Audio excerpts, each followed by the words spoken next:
মাখা বেলা পুর বানানোর ঝামেলা ছাড়াই আজকে আমি দারুণ টেস্টি একটা রেসিপি শেয়ার করব, যেটা সকাল অথবা রাতে যে কোনো টাইমে আপনারা বানিয়ে খেতে পারেন। তো চলুন দেখে নেওয়া যাক আজকে রেসিপি। এখানে আমি 1 কাপ আটা নিয়েছি, তার সাথে অল্প করে চিনি আর নুন দিলাম, দিয়ে আটার সাথে ভালো করে মিশিয়ে নিচ্ছি। মেশানোর পর আমি অল্প জল দিয়ে এই আটাটাকে আগে গুলে নেব, তারপর বেশি করে জল দিয়ে একটা লিকুইড ব্যাটার তৈরি করে নেব। আপনারা এই খাবারটা শুধু ময়দা দিয়েও করতে পারেন অথবা আটা ময়দা মিশিয়েও করতে পারেন। আমি এখানে স্বাস্থ্যের দিকে খেয়াল রাখার জন্যে আটা দিয়ে করেছি। আর বিশ্বাস করুন বন্ধুরা, আটা দিয়েও কিন্তু দারুণ হয় খেতে। আপনারা বানিয়ে দেখবেন, খুবই ভালো লাগে খেতে। আর আটা দিয়ে যদি এত সুন্দর টেস্ট হয়, তাহলে আমি কেন শুধু শুধু ময়দা দিয়ে খাবারটা করব।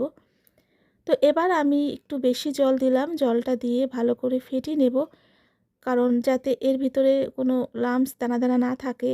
তো ভালো করে ফেটাতে হবে। এখন একটু গাঢ় আছে ব্যাটারটা।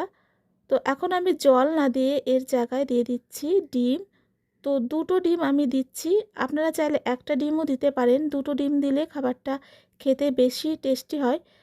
তো সেই জন্য আমি 2টো ডিম দিলাম, আর ডিমটা দিয়ে ভালো করে ফেটিয়ে নিচ্ছি। আর ডিম দেওয়াতে আমাদের কিন্তু আর জল দেওয়ার দরকার হয়নি। ঘনত্বটা আপনাদেরকে দেখাচ্ছি, দেখুন এরকমই লিকুইড হবে। এটা কিন্তু মোটা ব্যাটার তৈরি করবেন না, এরকমই লিকুইডটা হবে। এবার আমি স্যালাড তৈরি করে নেব।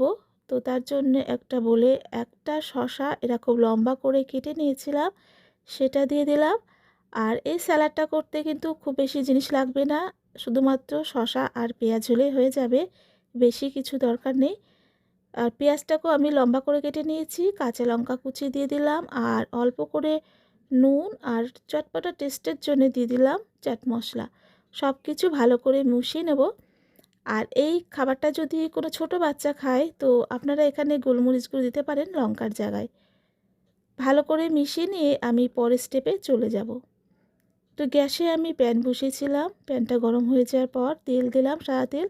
তেলটা ভালো করে চারিপাশটা মিশিয়ে দিলাম এই প্যানে।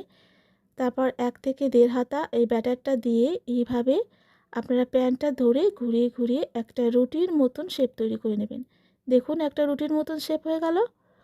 কয়েক সেকেন্ড পর দেখবেন উপরটা শুকিয়ে যাবে, আর শুকিয়ে গেলেই তারপর আপনারা উল্টাবেন।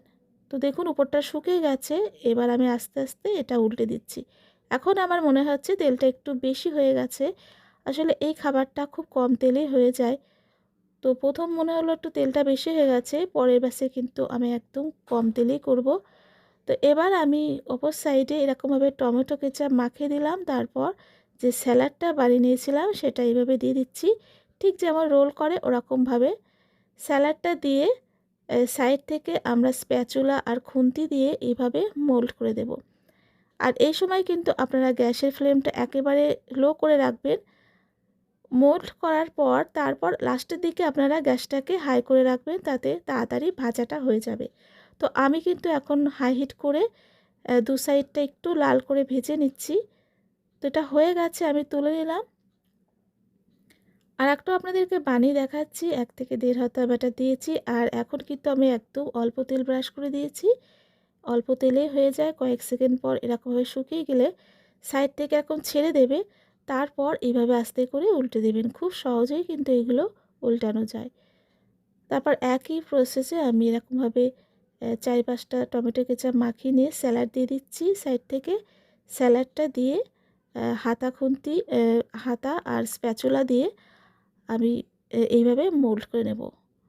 আর এখন কিন্তু আমার গ্যাসের ফ্লেমটা একেবারে লো আছে। পরে আমি গ্যাসের ফ্লেমটা বাড়িয়ে দিয়ে একটু লাল করে ভেজে নেব। তো আপনারা দেখতে পেলেন কত সহজে আমি এই খাবারটা তৈরি করলাম। খুব কম সময়ে এই খাবারটা তৈরি করা যায় বন্ধুরা, আপনারা করে দেখবেন।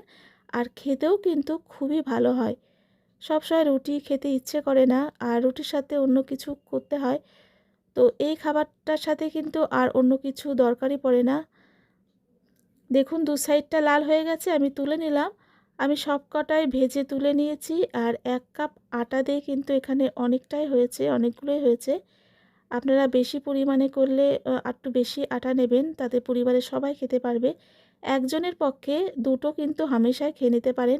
এগুলো এতটাই লাইট হয়। আর খেতে দারুণ হয়, নরম তুলতুলে। আপনাদেরকে ভেঙেও দেখাচ্ছি, দেখুন কতটা সুন্দর নরম। আমার রেসিপি ভালো লাগলে অবশ্যই একটা লাইক কমেন্ট শেয়ার করবেন, আর নতুন হলে সাবস্ক্রাইব করে পাশে থাকবেন। সবাই ভালো থাকবেন। আজকের মতন এখানে বিদায় নিচ্ছি। ধন্যবাদ।